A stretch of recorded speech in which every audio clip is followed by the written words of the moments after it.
राज्यामध्ये एक शेतकऱ्यांना चांगल्या प्रकारचं मार्गदर्शन व्हावं आणि शेतकऱ्यांना कुठल्याही सल्ल्याची अडचण असू नये किंवा सरकारच्या, राज्य सरकारच्या, केंद्र सरकारच्या योजनेचा लाभ माझ्या शेतकऱ्यांच्या बांधावरती पोहोचावा यासाठी आमचा कृषी विभाग काम करतोय. आणि आपल्या सर्वांना माहिती आहे की राज्यामध्ये एकूण कृषी पर्यवेक्षक साधारणतः 11,587 हे कृषी पर्यवेक्षक आहेत.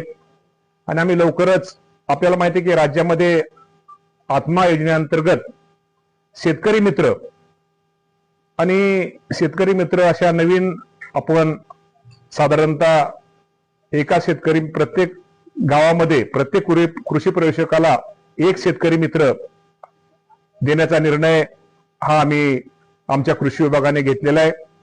आणि त्यामध्ये त्याच्या अटी वगैरे आम्ही सगळं करतोय, पण त्यामध्ये अनुभवी, प्रयोगशील आणि नवीन तंत्रज्ञान स्वीकार करणारा शेतकरी असावा अशा अनेक आम्ही त्यामध्ये अटी टाकलेल्या आहेत.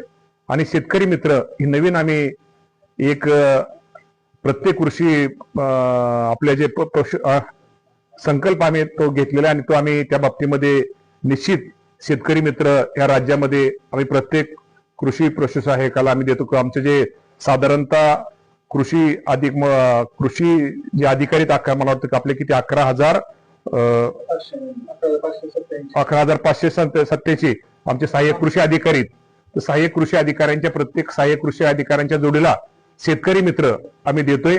आणि साधारणतः त्यांना 18,000 रुपये वर्षाला, म्हणजे त्यामध्ये ते 3 महिन्यामध्ये त्याला आम्ही त्याप्रमाणे त्याला मानधन आम्ही निश्चित प्रकारे त्याला हे मानधन वर्षातून 4 टप्प्यामध्ये आपण त्यांना देतोय. आणि चांगली एक आम्ही योजना माझ्या शेतकरी मित्र म्हणून आम्ही शेतकऱ्यांसाठी जाहीर करतो. ह्या महिन्यापासून पुढचे आपण कुठला 1 जून क्रायटेरिया, त्याचं वय 40 पेक्षा जास्त नसावं.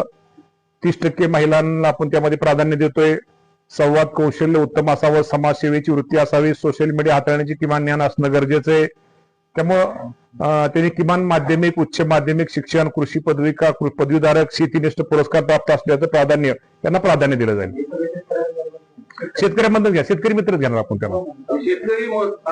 हा, सहाय्यक कृषी अधिकारी जेवढे आपले राज्यातले सहाय्यक कृषी अधिकाऱ्यांच्या जोडीला आपण त्यांना देतो. प्रत्येक सहाय्यक कृषी अधिकारी जे आपल्या राज्यामध्ये 11,587, 11,587 आपण शेतकरी मित्र त्यांच्या जोडीला देतोय.